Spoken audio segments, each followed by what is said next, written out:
Welcome back everybody to episode 6 of my Luck of the Irish series. This film is from 2009. Really interesting film. It's called Wakewood.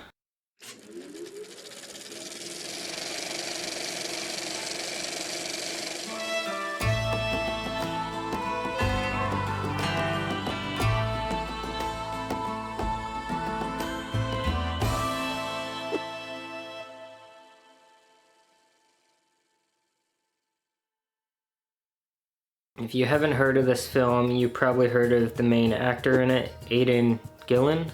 Sorry if I pronounced your name wrong, but you'd know him from, I guess, a very well-known TV show called Game of Thrones. Someone else who's in it is someone named Timothy Spall. He's been in films like Sweeney Todd, pretty sure he was Wormtail. All those Harry Potter fans know who Wormtail is, so I won't get into that.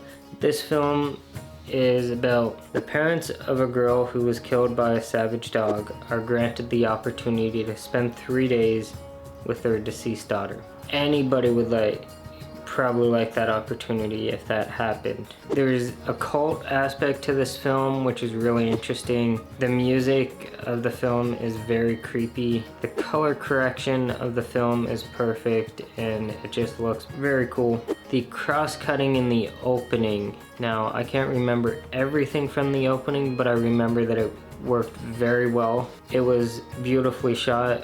Well, it was shot in Ireland, so it's got those beautiful landscape shots that probably a common occurrence with all these films that I'm going to talk about, with a few exceptions. The chemistry is believable between the main characters. I couldn't remember their names even when I was watching it for some reason, so I didn't get to put them down, but Patrick and Louise. The special effects of the film are really well done. There's a cross-cutting scene with Patrick and Louise's daughter. She pulls a Barbie out of a garbage bag. Now, this is significant because it's also cross-cut with them pulling her out of this cocoon type thing. It makes more sense in the movie.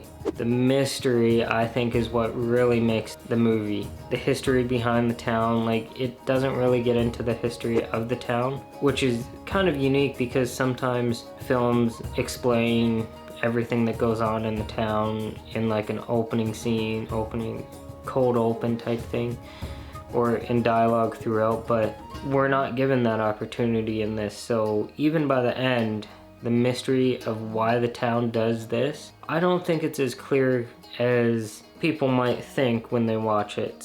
And I think that was one of the best aspects of the film. I'm sure on multiple viewings you could get more intricate details that you missed from the first time watching. The lighting of the film is very good. Framing is good too. I'm kind of remembering a scene where they did some blocking with lighting, where one of the characters' face was just in complete darkness or something like that, and then the other side was fully lit, and just how they were able to achieve that I think was really cool. Now, I could be wrong and be remembering that from a different movie, but I think it was the character Patrick that happened to. It was well directed, well acted, well written. Cinematography I kind of touched on earlier with the landscape shots, but everything just worked very well. The framing of everything, just how they shot it, worked very well for the film. I don't think there was really any aspect of the film that I just absolutely hated or didn't really like. If I were to give this film a rating, I'd probably give it a 9.5. I think probably because I'm used to films explaining the mystery behind the stuff, and then you learn throughout the film. But even though that was the strong suit of the movie, I think that's what didn't get it a higher rating. It worked for it. If there was a prequel story or something that explained it later or something, that'd be awesome. But yeah, 9.5. I'm not sure if you can get a physical copy of it somewhere. I'm sure you can find one, but I saw it on a streaming service called Shudder. So if you get a chance to check it out, be sure to check it out. If you like this review, be sure to give it a like and subscribe if you're new to the channel. I really like the atmosphere of this film, so everything worked well, and yeah, I hope you enjoyed, and stay tuned for the rest of the series. See ya.